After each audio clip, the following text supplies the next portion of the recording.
मेलनीयं भवति तदा तस्य कालो अस्ति अस्मिन् काले आगन्तव्यं, तस्मिन् काले स न गतवान् तदा स न मिलति। तो अचिरकाल भाविनी गमने कार्यसिद्धिर्निष्पद्यते। कृच्छ्रम दुःखम तद योगिनी गमने गंता प्राप्यमर्थम दुःखेन अभिहन्यमानो न प्राप्नोति तस्मात् चिरकाल भावी कृच्छ योगी वा यद गमनम तत् कार्यसिद्धे प्रतिबंधी जायते। न्यासे लिखितमस्ति।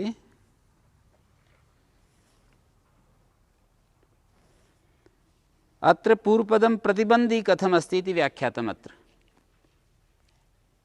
गमनम ही कारण विकलतया कारण वैकल्यात्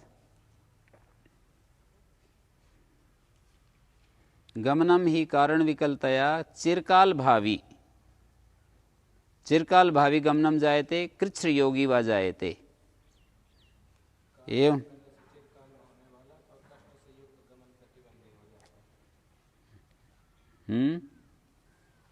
कृच्छ तो दुख को कहते हैं। दुख योगी जो गमन है गंता प्राप्यमर्थम दुखेन हन्यमानो ताड्यमानो न प्राप्नोति। दुख योगी गमन में जो गमन करने वाला है प्राप्य अर्थ को दुख से ताड़ित होता हुआ प्राप्त नहीं कर पाता। इसलिए चिरकाल भावी कृच्छ योगी व यद्गमनम, चिरकाल भावी जो गमन है या जो दुख पूर्ण गमन है वो कार्य सिद्धि में रुकावट डाल रहा है। चिर कहते हैं देर से होने वाला गमन, या कष्टपूर्ण जो गमन है वो कार्य सिद्धि में समय पर कार्य नहीं हो पा रहा ना।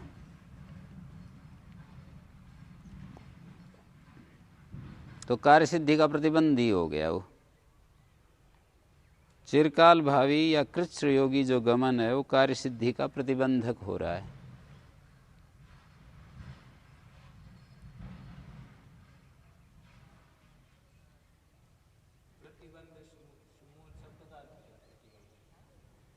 रुकावट डालने वाला, प्रतिबंध पैदा करने वाला, प्रतिबंधित क्षेत्र। तो प्रतिबंधी तो वही है।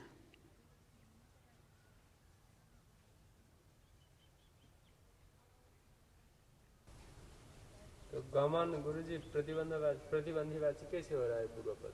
गमन प्रतिबंधी वाची पूर्व पद कैसे हो रहा है? प्रतिबंधी पूर्व पद कैसे हो रहा है? पूर्व पद प्रतिबंधी गमन जो है धीरे गमन है ना, तो गमन ने ही तो रुकावट डाली। यदि गमन ठीक होता ना, गमन ठीक भी हो सकता है और गमन गड़बड़ भी, तो गड़बड़ गमन ने कार्य को रुकावट डाल दी। तो गमन में कैसे मतलब गमन जो था ना वो सही होता तो कार्य बन जाता, पर गमन दोनों प्रकार का है ना। गमन ऐसा गमन यहाँ पर है, वाक्य में प्रयोग में ऐसा गमन है कि जो कार्य में रुकावट डाल रहा है। ये था गमन चिरम, धीरे धीरे चले, देर से पहुंचे, काम बिगड़ गया। हाँ ऐसे कह रहे हैं। ट्रेन जा रही है, उसका समय निश्चित है। हाँ, और जाने में हमको विलम्ब होती है, गमन धीरे धीरे कई करते गए, तो ये एक प्रकार की प्रतिबंधिता है। मतलब रुकावट डाल दी ना गमन ने। गमन सही होता तो रुकावट नहीं डालता। समय से पहुंच जाते हैं। ठीक है। गमन यहाँ विशेष्य है और ये जो चिर है उसका विशेषण है, ऐसा समझ लेना है। विशेष्य का पूर्व प्रयोग हो रहा है यहाँ। चिरमत्र प्रतिबंधी अस्ति। चिर प्रतिबंधी नहीं है, गमन प्रतिबंधी है। और गमन पूर्व पद को प्रतिबंधी होना चाहिए ना, ये कह रहे हैं। पूर्व पद प्रतिबंधी होना चाहिए, तो गमन यहाँ विशेष्य है और चिर तो उसका विशेषण है। तो प्रतिबंधी तो गमन है, चिर तो उसकी विशेषता बतला रहा है। कैसा गमन रुकावट डाल रहा है? चिर से विशिष्ट जो गमन है वो कार्य को रुकावट युक्त बना रहा है। चिर विशेषण है यहाँ, कृच्छ विशेषण है। कृच्छ युक्त जो गमन है, कष्ट के साथ जो गमन है, वो कार्य को प्रतिबंधित कर रहा है, बाधित कर रहा है। मतलब यहाँ चिर कोई अलग चीज और गमन कोई अलग चीज ऐसा नहीं है ना। चिर गमन यहाँ पर एक ही चीज में देखी जा रही है ना। चिर विशेषण से युक्त जो गमन है वो कार्य को प्रतिबंधित कर रहा है। कार्य को प्रतिबंधित ये ऊपर से समझा जा रहा है, शब्द से नहीं निकल रहा है, प्रसंगवश निकलेगा। चिर के प्रसंग में इसे अर्थ ले सकते। काम बिगड़ रहा है ना, तब ये कहा जाएगा गमन चिरम कथम करोति भवान, हैं समयम अतिवाहयति।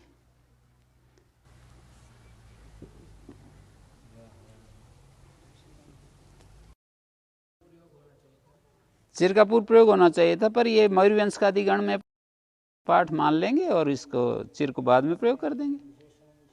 लिखा भी है ना, गमनत्र विशेष्यम तद विशेषणे चिरकृत्रे अतो विशेष्य से पूर्व निपातार्थम। विशेष्य का पूर्व प्रयोग करने के लिए मयूरवंश का आदित्वम ऐष्टव्यम पूर्व पद से प्रतिबंधी वाचित्वम उपपन्नयति, उसको उपपन्न कर रहा है। उपपन्नयति नाम धातु का प्रयोग है। गमनम च यच्चिरम च विशेषण समास।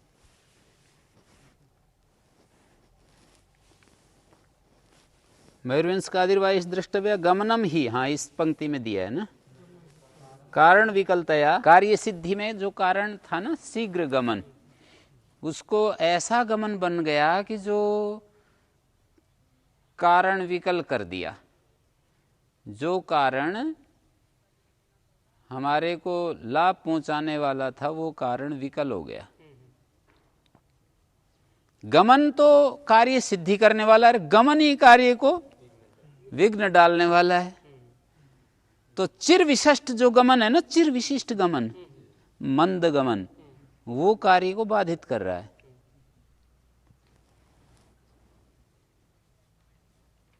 ऐसे ही कृच्छ्र गमन जो है, गमन कृच्छ्रम में जो कृच्छ्र विशिष्ट गमन है ना, दुखपूर्ण गमन, वो कार्य को बाधित कर रहा है।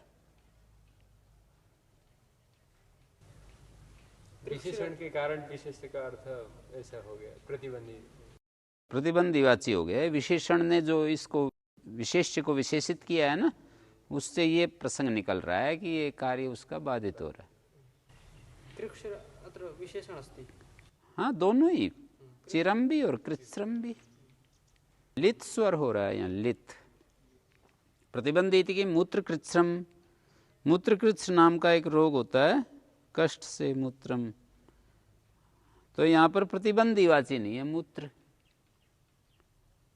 मूत्र जो है प्रतिबंधीवाची नहीं है, कार्य को रुकावट डाल रहा है कोई, ऐसा नहीं बात। हमें जो आगे लक्ष्य बनाया है ना, उसमें यहाँ पर मूत्र ने कार्य रुकावट डाल रहा है, ऐसा विवक्षित नहीं है। पदे पदे से मूत्रकृत समय तो अंतोदात्त होगा ना।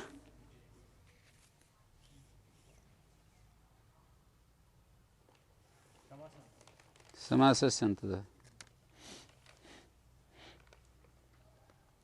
पदे पदे से, अपदेश कहते हैं ब्याज को, बहाने को। व्याज है तदवाचिनी तत्पुरुष से समास है। पद शब्दे उत्तर पदे,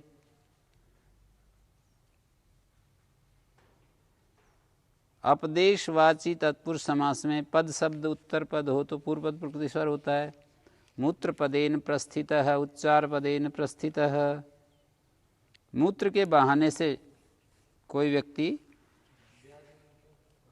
बहाना।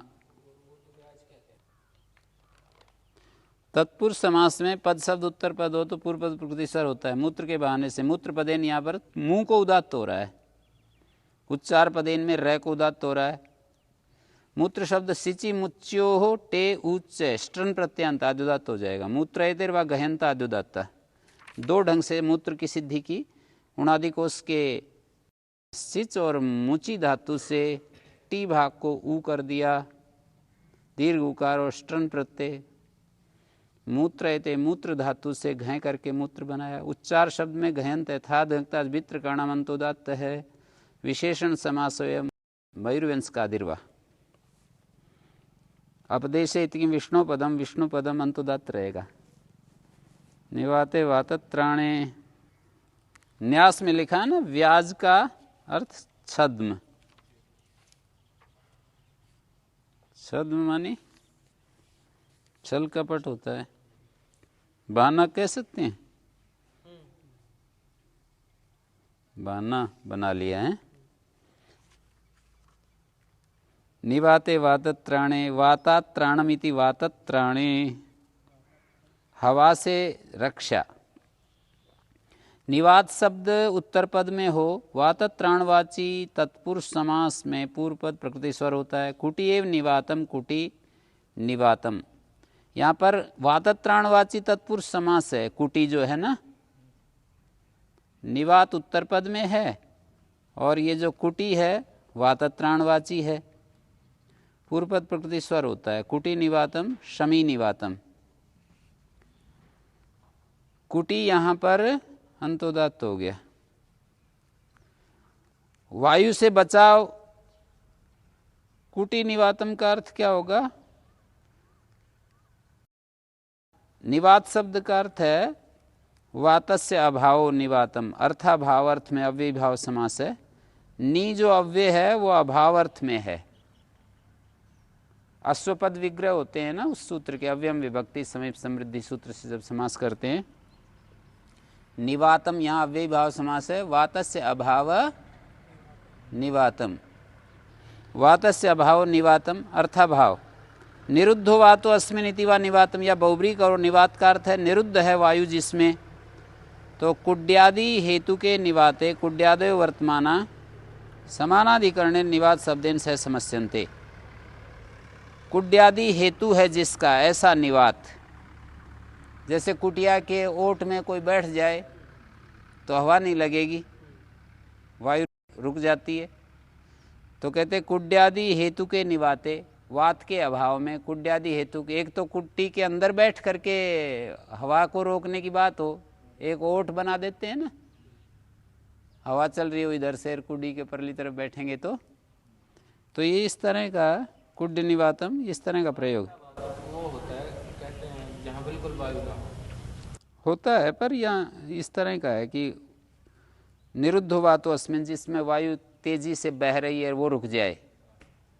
कुड्यादि हेतु के निवाते, कुड्यादय वर्तमाना। कुड्यादि जो शब्द हैं प्रयोग में, जो कुड्य शब्द प्रयोग हो रहा है, कुड्य या कुटी, कुटी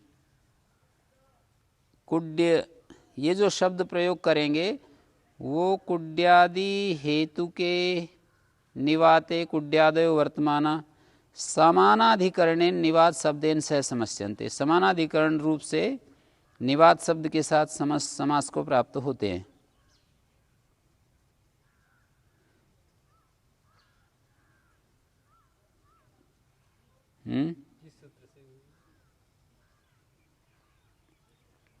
समानाधिकरण तो वही है ना, विशेषणम विशेषण बहुलम। कुड्यादि हेतु के वर्तन्ते कार्य कारणोपचारात्। न्यास देखिए, कार्य में कारण का उपचार, भौतिक कारण है कार्योपचारा। जैसे सर्वमिदं पुरातनम कर्म भुज्यते, कारण में कार्योपचार और कार्य में कारणोपचार, दोनों ढंग से होता रहता है ना। कुड्यादि हेतु के वर्तन्ते कार्य कारणोपचारात्, दोनों बात कह दी। कुड्यादि के हेतु के वर्तन्ते कार्य कारणोपचारात्, कार्य में कारण का उपचार होने से। भौतिक कारण है कार्योपचारा, कारण में कार्य का उपचार जैसे ऐसे होता है। सर्वमिदं पुरातनम कर्म भुज्यते, हम जो भोग कर रहे हैं ना चीज़ों का, वस्तुओं का, आज जो हमारी स्थिति है वो पुरातन कर्म का भोग कर रहे हैं। पुरातन कर्म कार्य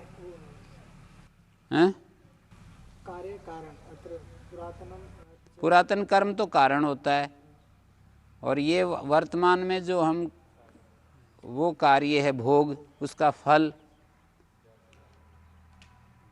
तो यहाँ पर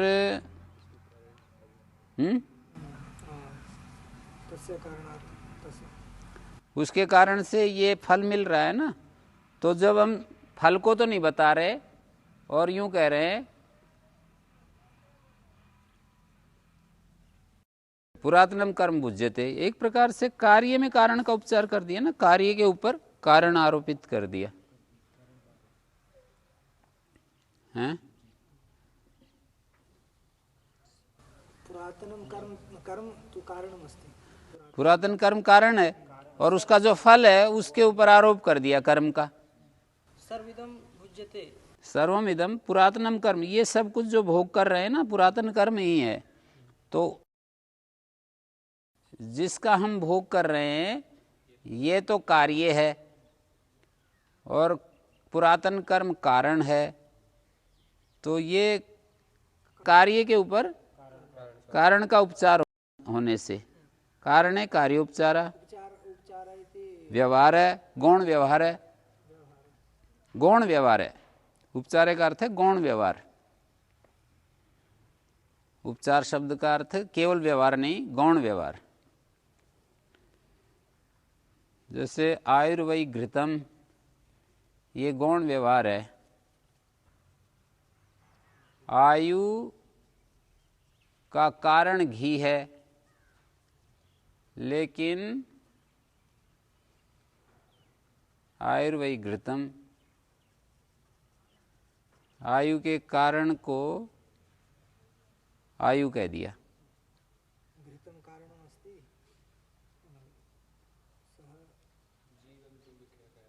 हैं?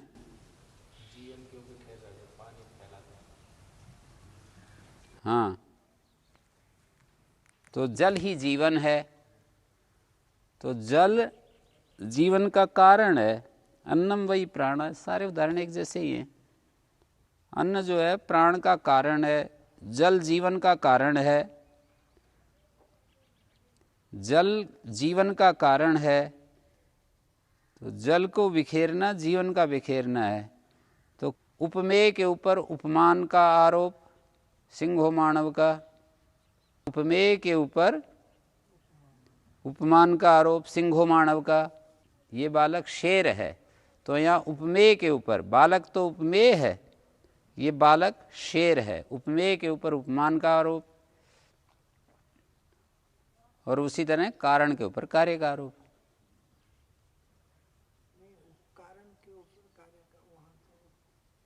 एक जैसा ही है सब जगह।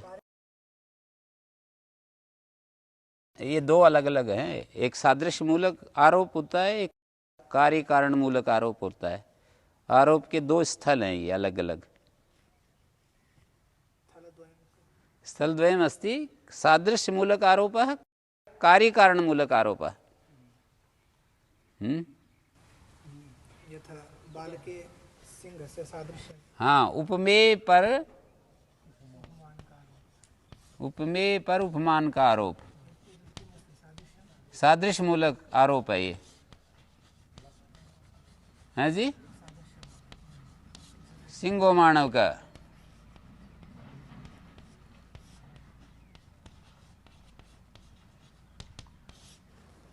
उपमेय पर उपमान का आरोप, और दूसरा है कारण पर कार्य का आरोप।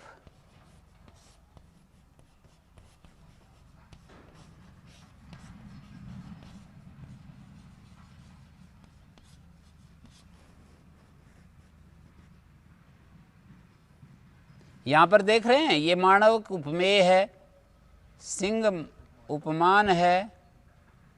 तो मानवक को हम सिंह बता रहे हैं, सिंह को मानवक नहीं बता रहे। उपमेय के ऊपर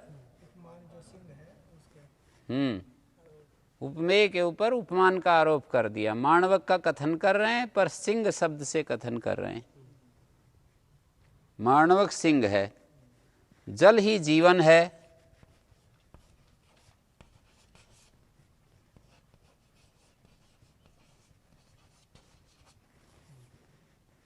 यहाँ पर जल जो है वो कारण है, जीवन उसका कार्य है। बता तो जीवन को रहे हैं, जल को नहीं बता रहे, जीवन को बता रहे हैं, पर जल शब्द से बता रहे हैं। जैसे वहां मानवक को सिंह शब्द से बता रहे हैं, जीवन को जल शब्द से बता रहे हैं।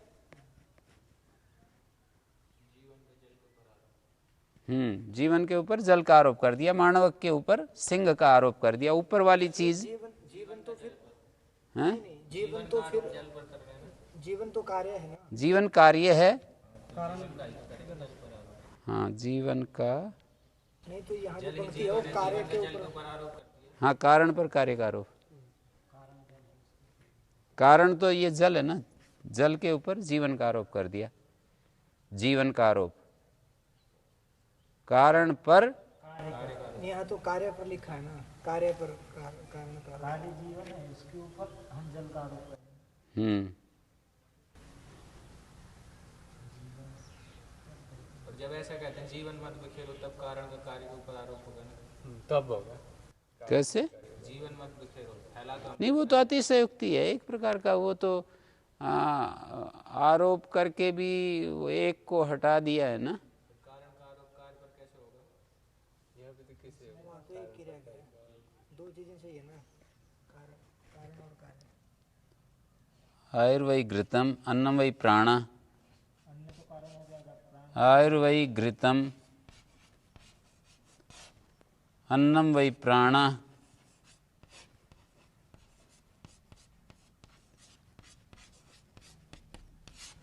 हाँ आयुर्वै घृतम और अन्नम वै प्राणा। यहाँ पर अन्न जो है प्राण का कारण है, जल जीवन का कारण है, घृत आयु का कारण है,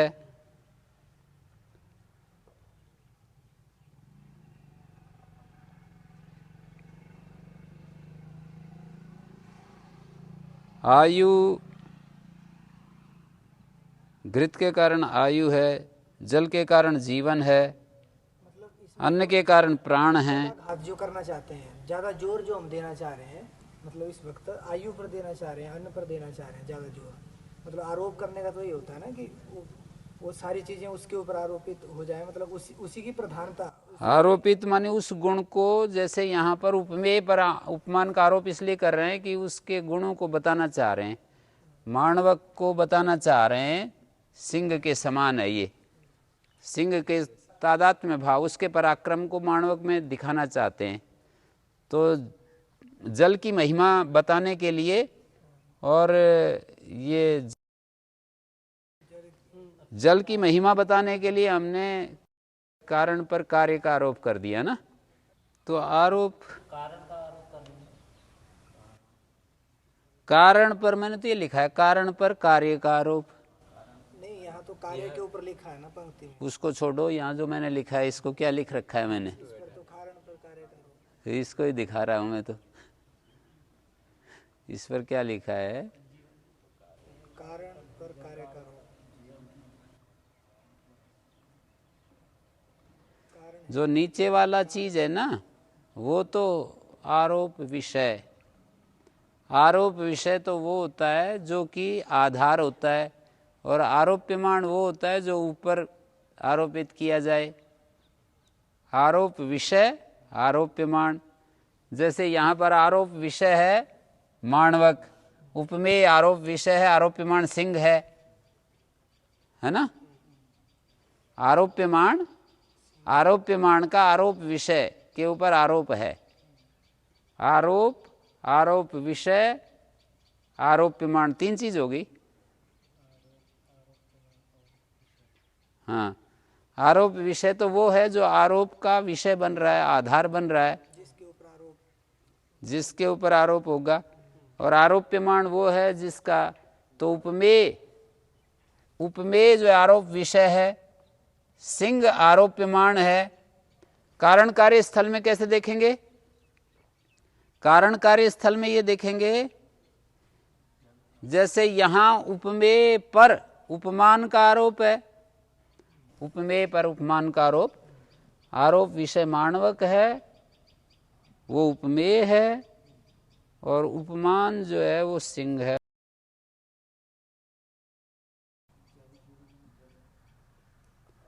यहां पर कारण कार्य स्थल में उपमान उपमेय, कारण कार्य, उपमान का उपमेय पर आरोप।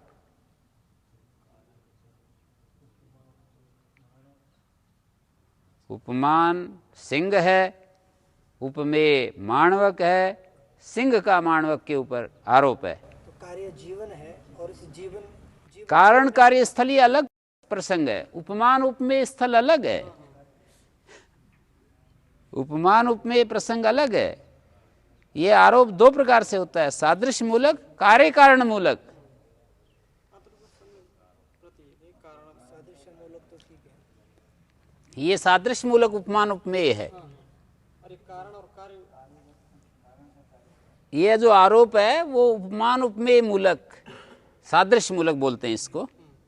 ये सादृश्य मूलक आरोप है सिंह मानव का, ये कार्य कारण मूलक आरोप है, ये जो उदाहरण है। तो इसमें केवल इतना देखना है, कारण पर कार्य का आरोप है, कार्य का कारण पर आरोप है। कार्य का कारण पर आरोप होगा तो कारण को बताएंगे, कारण पर कार्य का कारण पर आरोप है तो कारण की महिमा बताएंगे। समझो एक प्रकार से हैं? कार्य का कारण पर आरोप और कारण का कार्य पर आरोप, ये कारण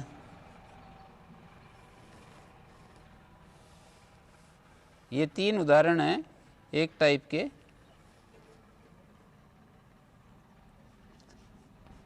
आयुर्घृतम, तीन उदाहरण है ना, जलम जीवनम,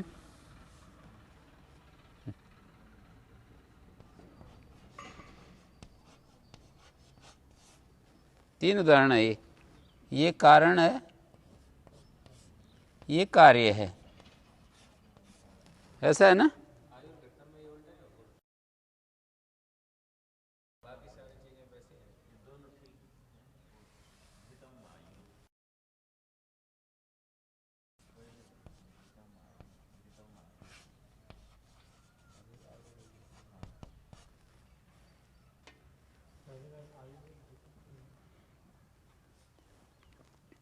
तो ये कारण है, ये कार्य है।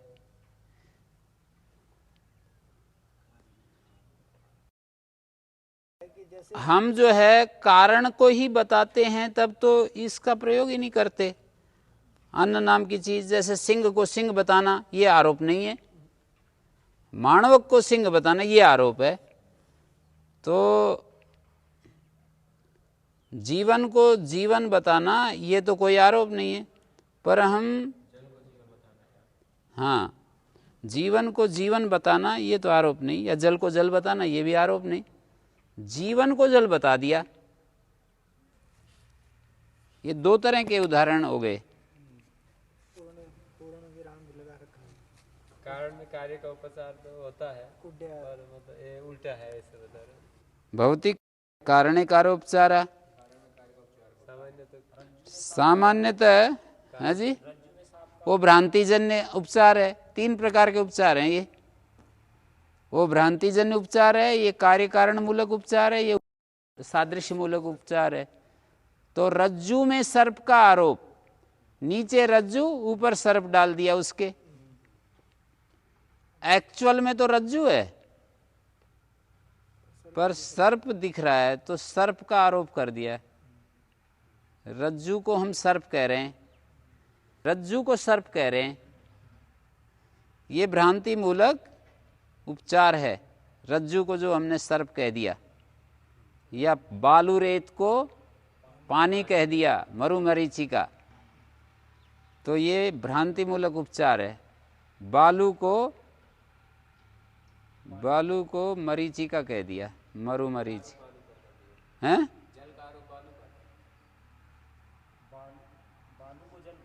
बालू को जल कह दिया और बालू को जल कह दिया तो जल का आरोप कर दिया बालू पर, जल को जीवन कह दिया।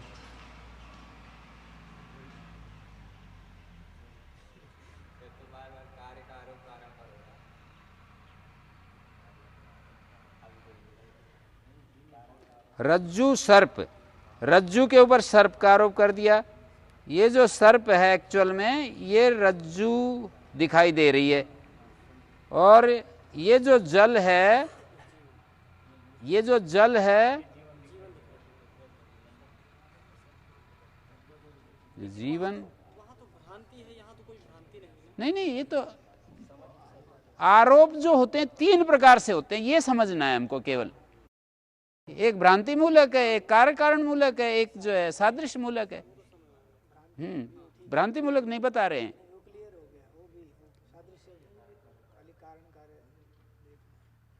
सादृश्य मूलक उपचार माणवक के ऊपर सिंह का, माणवक को शेर बता रहे हैं, रज्जू को सर्प बता रहे हैं, रज्जू को सर्प बता रहे हैं, माणवक को सिंह बता रहे हैं, और जल को जीवन बता रहे हैं, घृत को आयु कहते हैं, और अन्न को प्राण बता रहे हैं।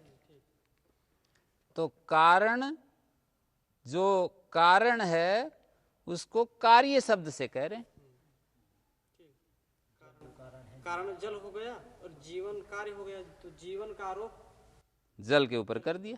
इसमें ऐसा रहेगा, कारण है वो स्थूल चीज ही रहेगा, इसमें स्थूल चीज ही रहेगा। कारण तो कारण होता है, जिसके कारण से जो चीज होती है वो कारण। जैसे जल के कारण से जीवन हमारा है, अन्न के कारण प्राण है, तो अब अन्न कारण को ही कार्य कह दिया। कारण जो है उसको कार्य शब्द से कह दिया। तो कुड्यादि के हेतु, कुड्यादि हेतु है जिसका, ऐसे निवात में, कुड्यादि हेतु के निवाते, निवात तो वात के अभाव को कह रहा है, और वात के अभाव में कुड्यादि की वर्तमानता कर दी।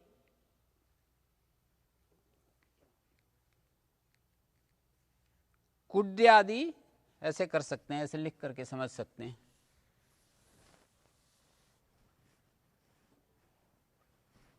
एक है वात का अभाव, ये मतलब निवात। निवात का अर्थ है वात का अभाव। कुड्यादि हेतु है जिसका ऐसा, और ये है कुड्य, ये कार्य है, ये कारण है। मैं इसी लाइन में लिखा है, ये कारण है, ये कार्य है तो कुड्य, है तो जल पर जीवन कह रहे हैं, है तो कुड्य पर उसको निवात कह रहे हैं। निवात को कुड्य नहीं कह रहे, कुड्य को निवात कह रहे हैं। तो कुड्यादि हेतु के बहुव्रीहि समास है। कुड्यादि हेतु है, कारण है जिस निवात का,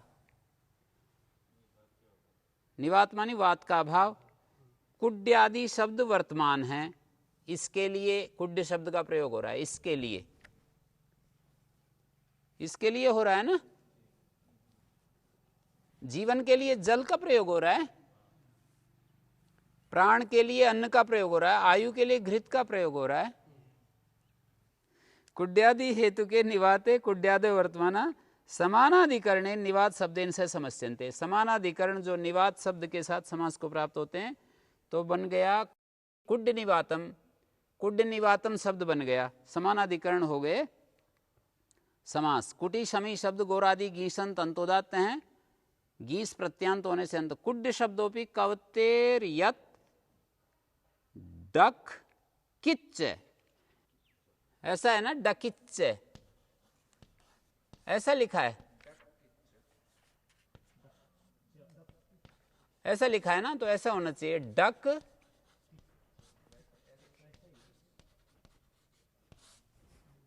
है, यत प्रत्यांत आद्युदात्त इति के। कुड्य शब्द आद्युदात्त है, तो ये न्यास में जो लिखा है ये ठीक लिखा है, जो अभी पढ़ा हमने। कार्य कारणोपचारात, तो इसमें कार्य में सप्तमी क्यों लगाई? कार्य कारणोपचार से, कार्य कारणोपचारात, कार्य कारणोपचारात,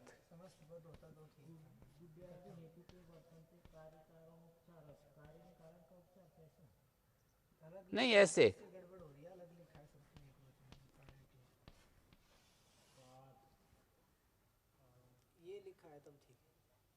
ये लिखाया और फिर कह दिया भवति कारणे कार्योपचारा, क्योंकि कारण पर कार्य का उपचार हो जाया करता है। जैसे पुरातनम कर्म,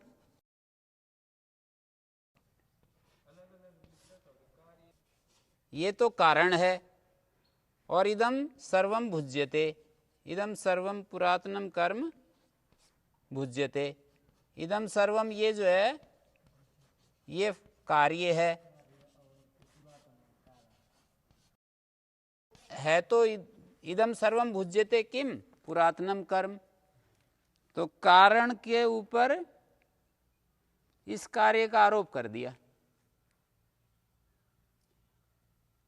कारण के ऊपर ये जो कारण था पुरातन कर्म, इसको भोग कह रहे हैं। अरे ये भोग कर रहा है ना, ये पुरातन कर्म है, ये जो भोग है ना, इसको इतना सुविधा मिल रही है, ये तो इसका पुरातन कर्म है। तो है तो ये, और कह रहे हैं कारण के ऊपर कार्य का आरोप कर दिया। हाँ, आधार तो है पुरातन कर्म, कारण आधार है, और ये आधेय है, समझो उसके ऊपर टिका हुआ है। ये रज्जु के ऊपर सर्प का आरोप, रज्जु आधार है ना, अधिष्ठान, रज्जु आधार है, ऐसे कारण अधिष्ठान होता है ना, कारण अधिष्ठान है और उसका कार्य का आरोप कर दिया। तो ये ऐसे होना चाहिए, मैं ये कह रहा हूँ। सबकी पुस्तकों में वो अलग अलग छप रहा है। ऐसा होने से तो गुरु जी ये नहीं लिखते थे ना, भवति कारणे कार्योपचारः। नहीं, कुड्यादि के हेतु वर्तन्ते कार्य कारणोपचारात् भवति कारणे कार्योपचारः यथा सर्वमिदं पुरातनम भुज्यते। क्यों नहीं लिखते? कुड्यादि के हेतु के वर्तन्ते, पर वैसे लिखते फिर कार्य कारण कार्य उपचार ऐसा कहाँ पर? ये बोल रहे ऊपर के ऐसे ही लिखना था, जो कार्य कारण उपचार लिखा है। नहीं, वो तो समास करेंगे तो ऐसे ही आएगा ना, अल्पास्तर अल्प आच वाले का पहले प्रयोग होता है। कुड्यादि के हेतु के वर्तन्ते, कुड्यादि के हेतु के, इसका अर्थ है हेतु के लिए वर्तमान है। नहीं, बहुब्री समास करके देखो, कुड्यादि के हेतु के निवाते वर्तन्ते कुड्यादया शब्द, कुड्यादि हेतु है जिसका, उसमें कुड्यादि कारण है जिसका, ऐसा निवात। तो ये कुटी शमी शब्द तो गोरादि गीसंत अंतोदात, कुटी शब्द अंतोदात है, देखो ऐसा है, अंतोदात है, गीस प्रत्यांत, शमी भी अंतोदात है, गीस प्रत्यांत। तो कुटी निवातम शमी निवातम, पेड़ के ओट में कोई बैठा है, पेड़ जो है ना उसके कारण से हवा नहीं लग रही, कुटी के कारण से हवा नहीं लग रही। कुटी गीस प्रत्यांत है, कुट शब्द से या शम शब्द से, कुट शम, और कुड्य शब्द जो है कवतेर, कुड्य शब्दों कवतेर यत डक किच्च, ऐसा कह रहे हैं। कुड्य कैसे बनेगा?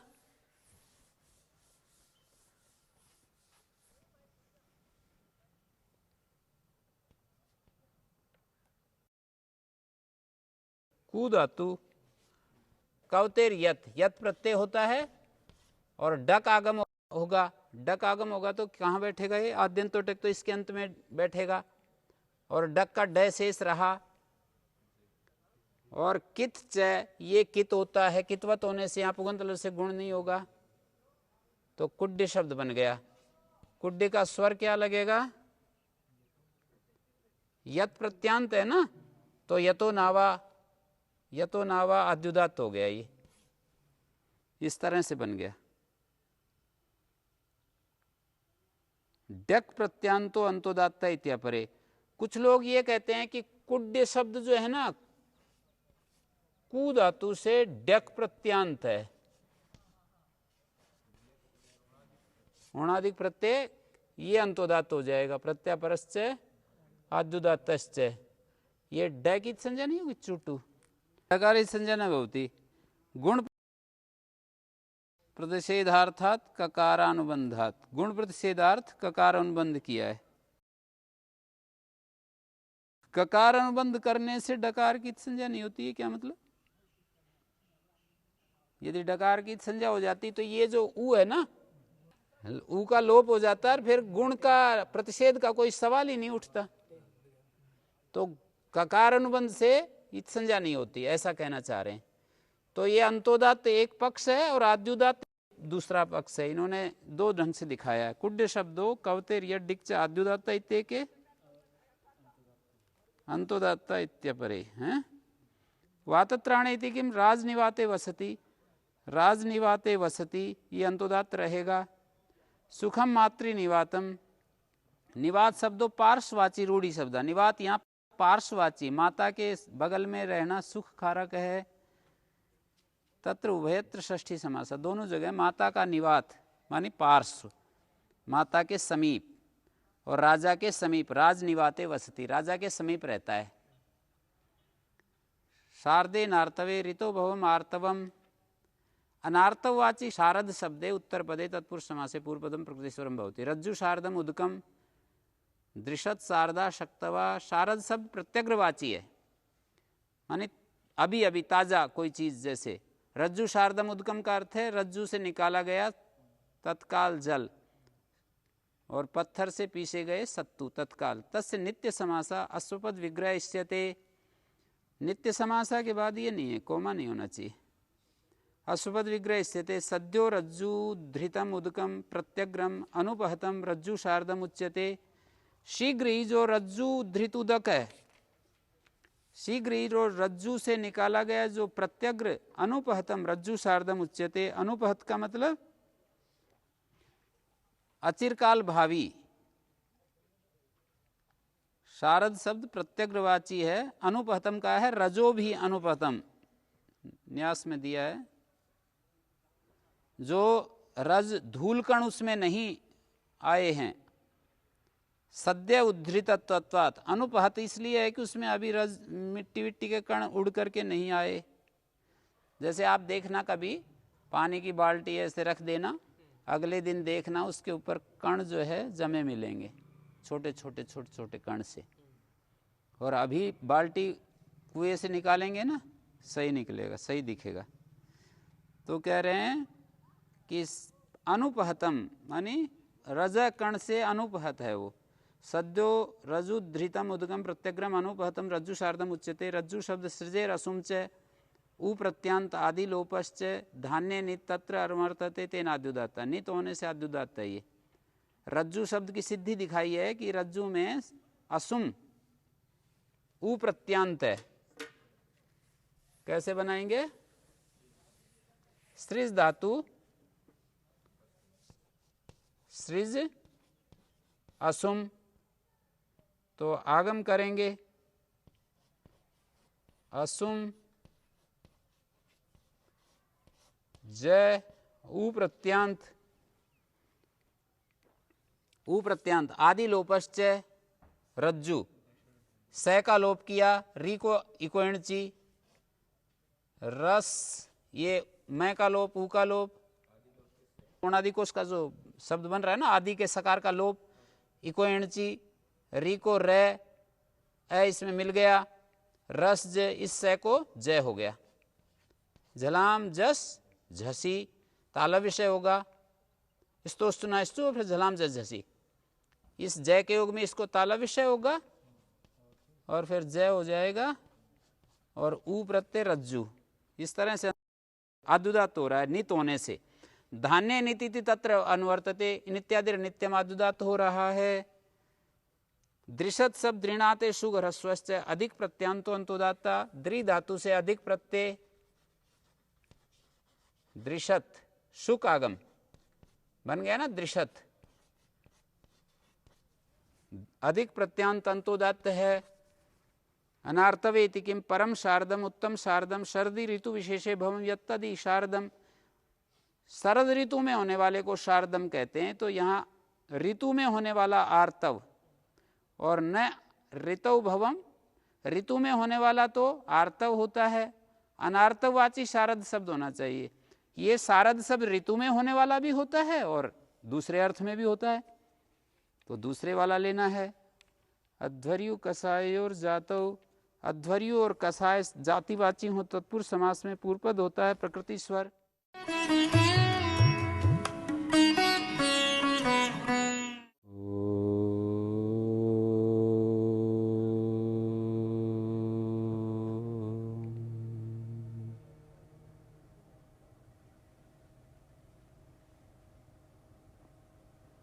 अध्वर्यु कषाय और जातौ, अध्वर्यु कषाय इत्येतयोर जातिवाची तत्पुरुषे समासे पूर्व पदम प्रकृति स्वरम भवति। अध्वर्यु और कषाय जो शब्द हैं ये इनके परे रहते जातिवाची तत्पुरुष समास में पूर्व पद प्रति एते समानाधिकरण समासा जातिवाची नियत विषय। प्राच्य शब्द यत प्रत्यांत आद्युदात्त है प्राच्याध्वर्यों में, ठीक है, यत प्रत्यांत आद्युदात्त है। और समानाधिकरण समास हैं ये जातिवाचिनः नियत विषय, नियत विषय वाले हैं। नियतो विषयो येषाम् नियत विषया। नियत विषयत्व इनका कैसे है? नियत विषयत्व तो जाति विशेषत्व वर्तमानत्वात्, जाति विशेष में इनकी वर्तमानता, यही इनका नियत विषयत्व है।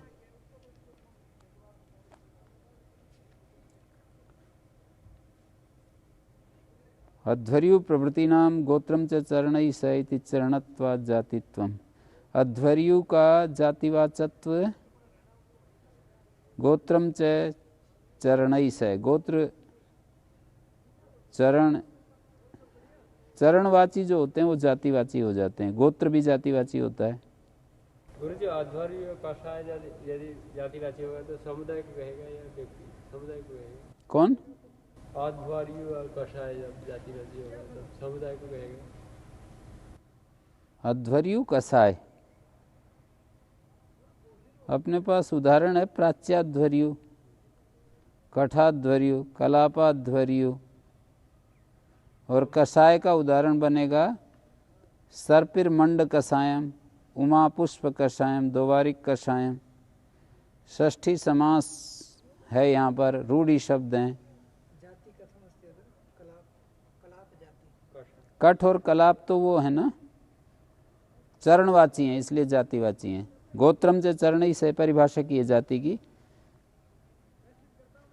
गोत्र शब्दाः जातिवाचिनो भवन्ति, चरण शब्दापि जातिवाचिनो भवन्ति। परिभाषा है जाति की। आकृति ग्रहणा जाति लिंगानाम न च सर्वभाग सकृदाख्यात निर्ग्राह्या गोत्रम च चरणैः सह। गोत्र प्रत्यांता शब्दा जातिवाचिनः, चरणवाचिना जातिवाचिनः। जो चरण शब्द हैं वो भी जातिवाची होते हैं, जो गोत्र प्रत्यांत वो भी जातिवाची होते हैं। तो ये समानाधिकरण समास हैं। प्राच्यश्चासो अध्वर्यु, कठश्चासो अध्वर्यु, कलापश्चासो अध्वर्यु, ऐसा है। अध्वर्यु और कसाय उत्तर पद परे रहते। पूरी समास जाति को कहेगा या गुरु अध्वर्यु और कषाय केवल जाति को कहेगा? यहाँ पर जातिवाची है ये अध्वर्यु, और जातिवाची का समानाधिकरण समास है। सूत्रार्थ ये है जातिवाची तत्पुरुष समास में जाति के साथ एक जातिवाची के साथ समास कहा है ना, एक जातिवाची होगा एक उसका विशेषण होगा। जैसे अध्वर्यु जातिवाची है, प्राच्य उसका विशेषण है। कठाध्वर्यु में कठ जातिवाची है,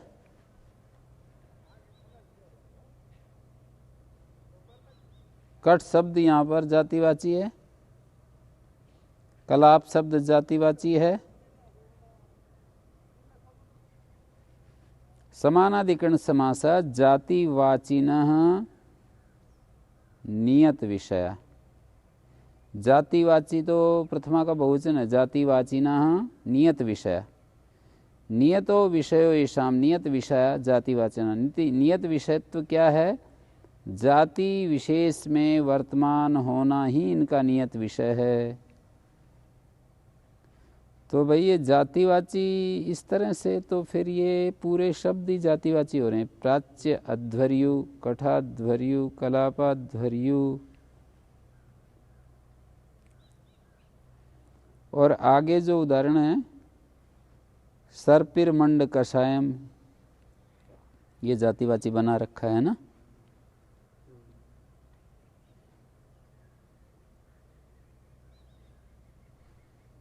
किस अर्थ में नियत विषय है ये?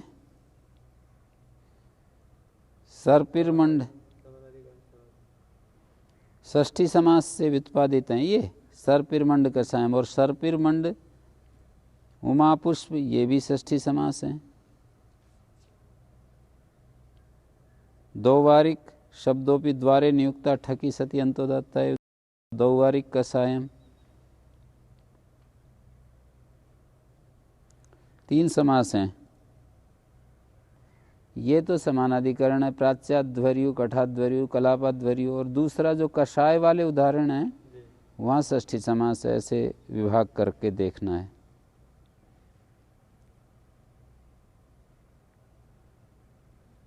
अध्वर्यु और कषाय, इनका जातिवाची तत्पुरुष समास में पूर्व पद प्रकृति स्वर होता है। अध्वर्यु और कषाय का जातिवाची तत्पुरुष समास में।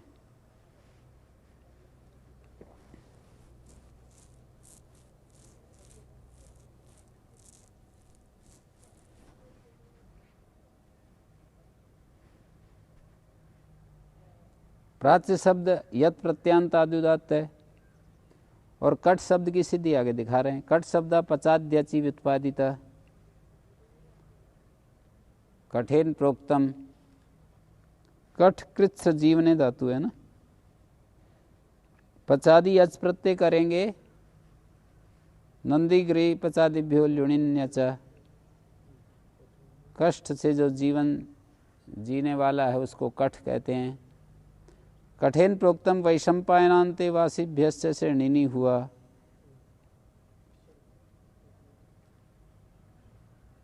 वैशंपायन के अंतेवासी णिनि, कटचर काल लुक से लुक हो गया, कट शब्द बच गया।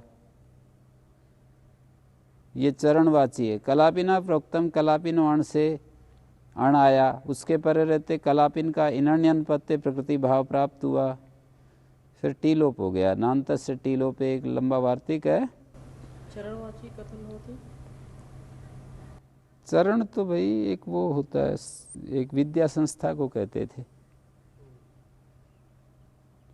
उस नाम से जितने भी लोग वो कठ कहलाते थे, उस विद्यालय में जो भी पढ़ते थे।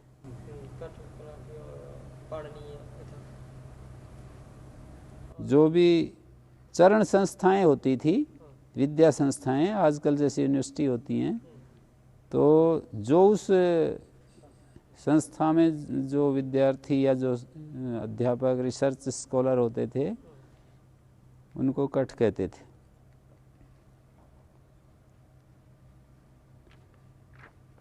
कलापी कौन हुए? जो कलापिना प्रोक्तम, तेन प्रोक्तम अर्थ में कलापिनो अण आया। अण के पर रहते नस्तदिते टिलोप इनण्यन पत्ते प्रकृति भाव प्राप्त हुआ। फिर नान्तस टिलोपे सब्रह्मचारी का उपसंख्यान करो, कलापी का भी पाठ है वहाँ पर, तो कलापाध्वर्यु बन गया, है ना। कठाध्वर्यु में जो ठा है, हाँ, कठ शब्द का स्वर अंतोदात्त है और अध्वर्यु का वह जो है स्वरित है, ऐसा है ना। ठा पर लगा रखा है स्वरित, वह पर लगाना चाहिए।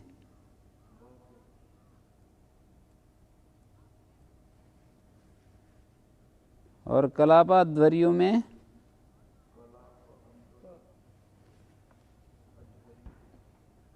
ये भी पा के ऊपर स्वरित लगा रखा है ना। माने कलाप शब्द का अंतोदात्त तो होगा।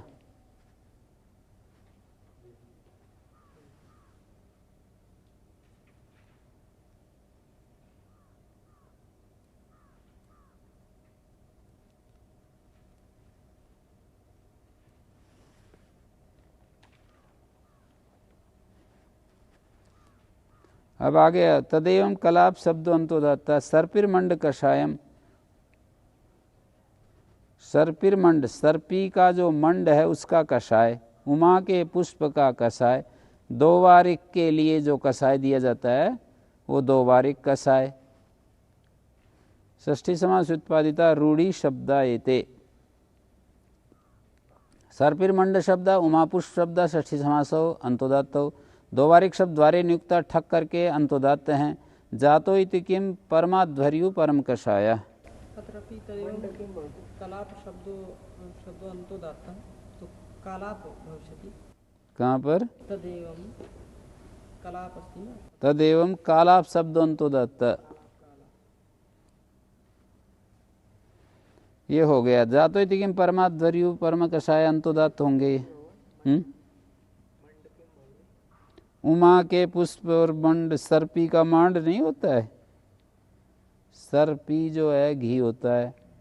सर्पिर मंड ये तो किसी का रूढ़ी शब्द है। मांड देखोगे तो उसका जो ऊपर छादी आ जाती है उसको मंड कहते हैं, लेकिन सर्पिर मंड तो किसी चीज के लिए रूढ़ी शब्द बता रहे हैं। ये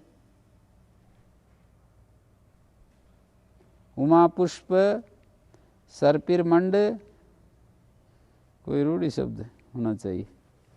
अच्छा, कल ये एक बात जो थी ना, ये निवाते वातत्राणी सूत्र पर कुड्यादि हेतु है जिसका, ऐसा निवात अर्थ में कुड्यादि शब्द वर्तमान है। ये कहा था ना, हम कह रहे थे कार्य कारणोपचारात, यहाँ कार्य कारणोपचारात होना चाहिए। दरअसल यहाँ कार्य पर ही कारण का उपचार है। भवती कारणे कार्योपचारा, ये दूसरा उदाहरण दिया है कि कारण पर भी कार्योपचार होता है। जो इस सूत्र के विषय में उदाहरण दिया है ना, वो उदाहरण तो है कार्य पर कारण का उपचार। जैसे निवात तो फल है और कारण है कोई कुटी, कुटी के अंदर भी वायु नहीं जा रही या बगल में वायु नहीं जा रही, तो निवात का कारण है ना कुटी, निवात का कारण है कुटी, तो कार्य है निवात, और उसको कार्य होते हुए उसको कारण से कह रहे हैं। कार्य को जब कारण कह रहे हैं तो कार्य के ऊपर कारण का आरोप है।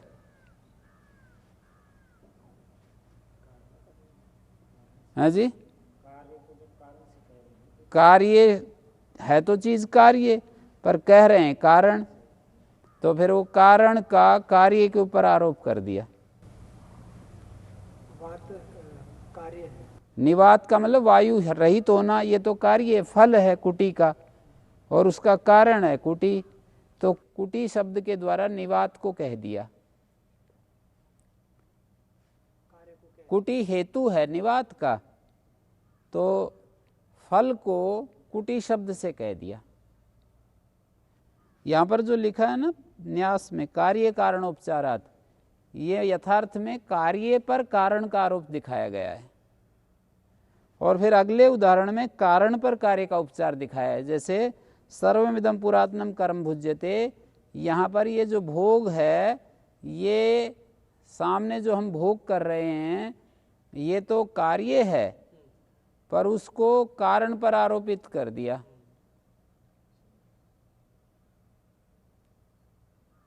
कार्य को कारण के ऊपर आरोपित कर दिया।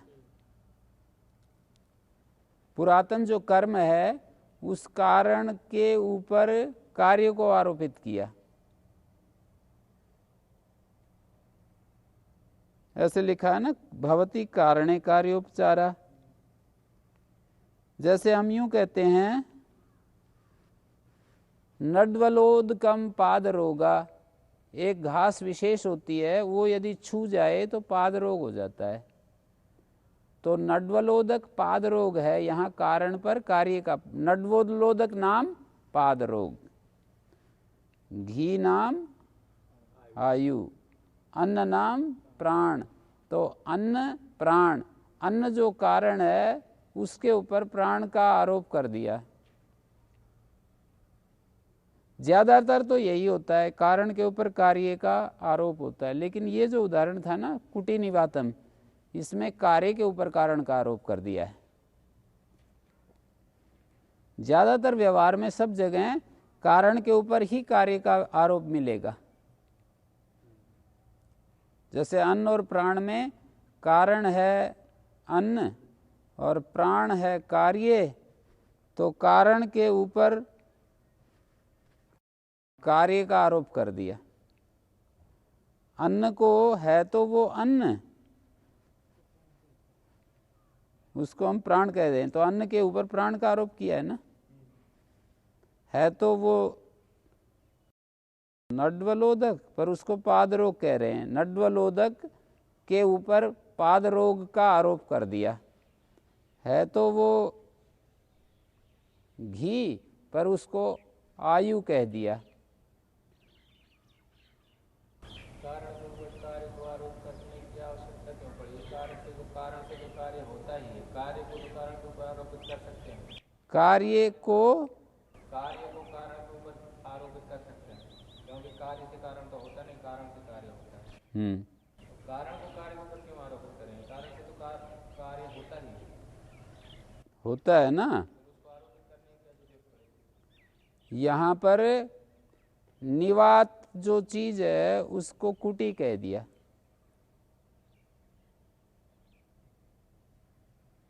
निवात का जो फल है ना उसको निवात कह दिया।